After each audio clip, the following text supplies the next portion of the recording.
It's that time of year again. It's Game of Thrones time.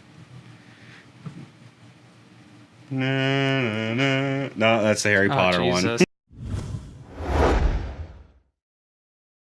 All right, so we're going into season 7. So I did.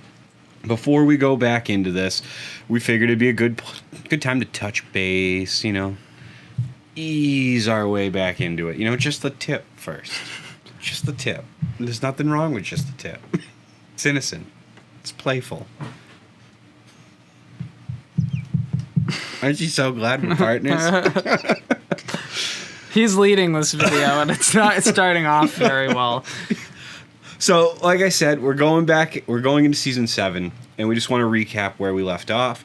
Obviously, the geopolitical view of Westeros has changed drastically in the last few episodes of season 6. We're just going to plug, before we go any farther, we made a pretty high-effort video of how to defeat Daenerys Targaryen. So if you haven't watched that, check that out.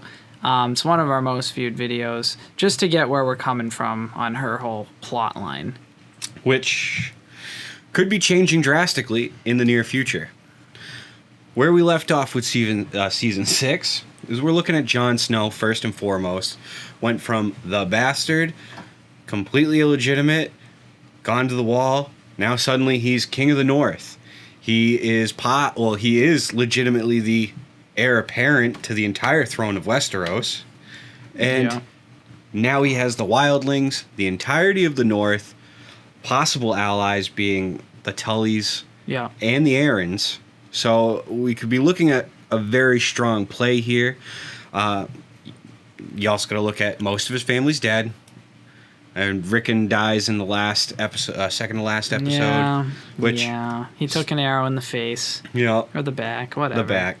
I am actually pretty afraid of Bran becoming the only character that matters in the show, because with his ability to travel in time and to go backwards and to change everything, the show could very easily just only be about him if he really is that powerful. And that's something, I agree, that's definitely a threat. I'm going to hope that they've already thought about that perspective, but till we know more, we really can't. Yeah. We can't take a stance.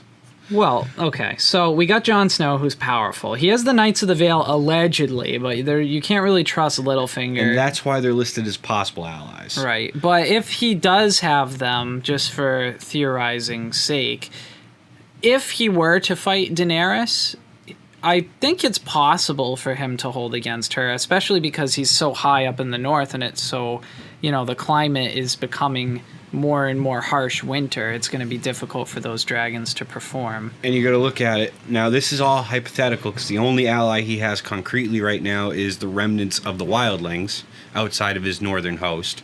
Right. But you got the Tullys, which is a possibility because they have been historically allies with the Starks. Right, and they'll probably continue to be. And we also have the Aarons. Now, the upside to the Aarons is obviously the northern high lordships don't have as many people as some of the southern ones, but the Aarons have a history of having a very strong knight contingency in their army, and that they're very skilled, reputably. And they have a fort that's incredibly difficult to take. Well, I'm pretty sure all the houses have one. Yeah, but Winterfell hasn't done very well so far. Yeah, but that's from internal struggle. Internal. Right. But I believe I read that the Vale, the Sky Fort, is easily the hardest to take. Probably. It is a very layered up a mountain. And it's one narrow pass to get there, so. Which is definitely an upside. Right. So that's the first main player. Now we got to take a look. We got Dany, who's coming across. She's got new friends with the Greyjoys, some of them. And the Tyrells. Well, let's hold that off because we don't know what's going on there yet. I've got this plan. We saw them meet. I did. They had a meeting, and Varys is like, "Oh, I'm here." Woo. Yeah, but that's all he said. With the useless sand snakes. The way we're looking at, you got Dany. She's still got the Unsullied. She's still got the mercenaries. The Second Sons, yeah. Yeah. Her Dothraki horde is obviously gotten significantly larger. Yeah. It's huge. And she still has, obviously, the dragons. The dragons. And now with the Greyjoys, she's got ships. And, I mean, some additional soldiers, not a number that I would deem significant with only 50 ships. Didn't he take like 1,000 ships or something? No, he took 50. Oh, he took 50. And his uncle planned to make 1,000 okay, to then bring to Dany. So there's going to be kind of a civil war with the Yep. whole Greyjoy thing. So her only concrete allies at this point are the small faction of Greyjoys that have come to her. Then she's obviously got the possibilities of the Tyrells and the Martells. Back to Dany, because she's really the main player of that faction. So, I mean, she's got the Greyjoys, but her possible allies being the Tyrells and the Martells. Yeah. So, that's an unknown, something we got to look a little deeper into. It could be a potentially powerful army, because absolutely. Our biggest draw on Dany was that she didn't have legitimate Western trained soldiers. Yeah, now she armored. does. Now Possibly. she has real knights, possibly. And the Tyrells boast the largest army in Westeros with 100,000. I think close to 100,000, if not. Yeah, something like that. Well, so let's get to the question that I have. What does Cersei really have? That's the third of the three major players. Right. Going into Cersei, I mean, now she's the queen of Westeros. So right. In theory, all of Westeros is supposedly supposed to bow to her. Yeah, but we know the North won't. Oh, of course. We know 3 major kingdoms of the 7 kingdoms are not going to back her. We know the Vale is not backing her. We know the Tullys are probably not backing her. And we know, obviously, the North isn't. So that's almost half the entire kingdom not with her. As it stands, it appears she has no allies. Pretty much. But the listed possible allies is the Tullys. Because if you remember, Edmure Tully was a prisoner. They're holding him hostage. And they're holding his son hostage, which is how he turned over Riverrun. Yeah, but how effective is an army essentially being held hostage really going to be? If you hold the leader, you hold... They're now in service. Right. You put them into battle, how hard are they going to fight under conditions like that? That's what we've yet to see. But... So that's something that even if it doesn't necessarily help her that much, like in essence with Jon Snow, that could be a massive blow, not having that for himself. So my question is, what is Cersei going to do that truly threatens either Jon Snow or Daenerys? What does she have? She has wildfire. But how much is left? We don't know. We don't know. And will it hurt the dragons? Probably not. They're supposed to be immune to fire. And as it stands right now, we're looking at a Lannister army, obviously. Which will be powerful, but... Which we're not even sure how much of that she's going to get because her Uncle Kevin is not particularly fond of her. Which leads me to the last category before we sum this all up. We have some wild cards, obviously. Arya. We got... Well, she's not really a major player in the geopolitical world. She's just going around killing people. Assassin. But we got, obviously, House Martell and Tyrell. Where are they going to go? What's their plan? What are they scheming? Because these are both houses that historically have not really striven to be the supreme power. The Tyrells have been especially gifted at sustaining the current power that they have. They did make a play for the throne, but it was more of a survival by climbing up the ladder kind of move. Mm-hmm.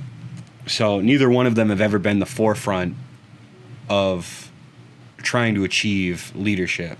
Right. Historically. Right, okay.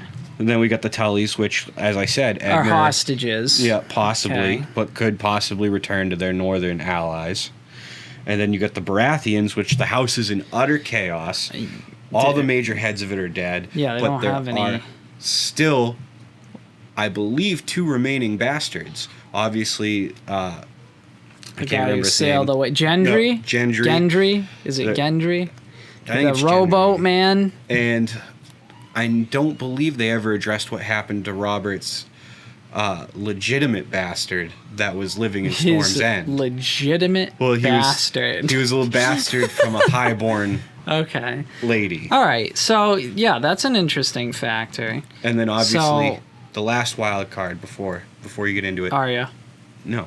Peter Baelish. Peter Baelish. Because he is the one who has put everything that has happened into play by creating the field of chaos. Absolutely, because he took the king out initially. And he is the regent of the Veil. Right. But he is not in full control of the Veil. No, Aaron, the little kid, is. So, in theory, he's gained a lot, but he hasn't gained much at all. And where's the power move for him? Because he's obviously still working something. I'm confident in him working something incredibly clever out. And just to spitball, I think he's probably siding with Jon through Sansa up until there's an opportunity to completely break off, or just let them have their entire war to begin with, while largely keeping the Knights of the Vale out of it, and then just coming in the end. And to this point, I mean, we know he wants power, but we really don't know what his ultimate prize is. For all we know, it could be Sansa. That could be the prize. Yeah, we're assuming it's the throne, but he could be going for something more. I think he's using Sansa still. Very much so, because he's still putting all these ideas about Jon in her head, and we see that in the last scene when there's a zooming shot of him. Everyone's chanting King of the North, and he's just sitting there like, oh yeah, and he's looking right at Sansa, and she's like, I don't like this, and you can tell that he's getting to her.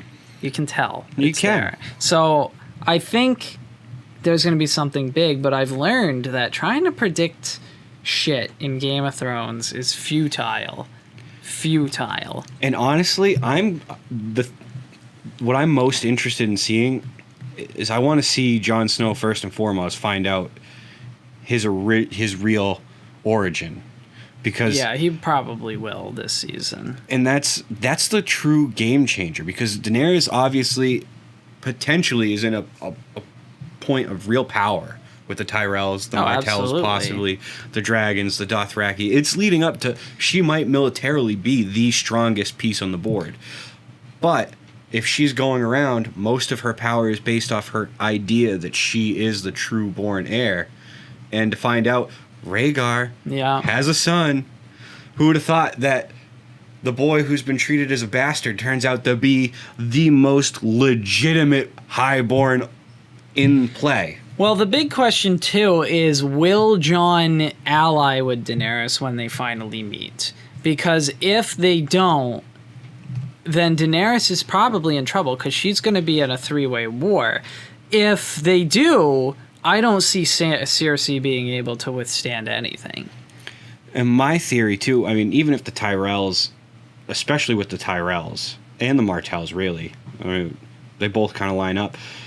After Cersei's defeated, their loyalties could very quickly change. And I'm sure Littlefinger will be involved in something like that. Oh, of course. But keep in mind, too, there's the whole White Walker thing. So I could very easily see Jon Snow being wrapped up in that situation, and then Daenerys and Cersei having some type of battle, and then the dragons just seem to line up too conveniently with the White Walkers. I mean, the White Walkers are vulnerable to fire.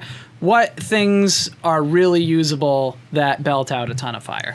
Dragons. And another interesting little snippet, like thinking about Jon Snow being the true heir and legitimately being Jon Targaryen, he is also not a true dragon.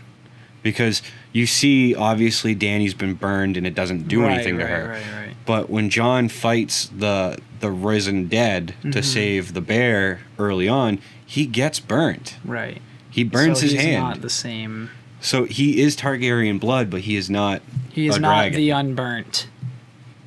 So what is our point that we're making in this summary state of affairs? I don't fucking know. That's Game of Thrones, my man. So who are you cheering for, I guess? That's a good question. I'm definitely going for Jon Snow at this point. I've always been a Stark fan from the get-go. Yeah, a lot of people have been. Yeah, I mean, it's the bandwagon. But, I mean, I would like to see... obviously, all these houses have a history. I would like to see something emerge from the Baratheons. That would be fun to see. I just don't see them bringing in another major character so late. Well, I mean, who knows? I mean... That's Game of Thrones. It's the only show that can do whatever the fuck it wants. Well, I'm cheering for Arya. She's my favorite. I don't give a shit if she's king or not. I just want to see her kill everyone she doesn't like. Enough said. And on a last note, seeing the Red Woman in her true form and naked... That's something none of us will ever forget. And God, do I wish I could forget.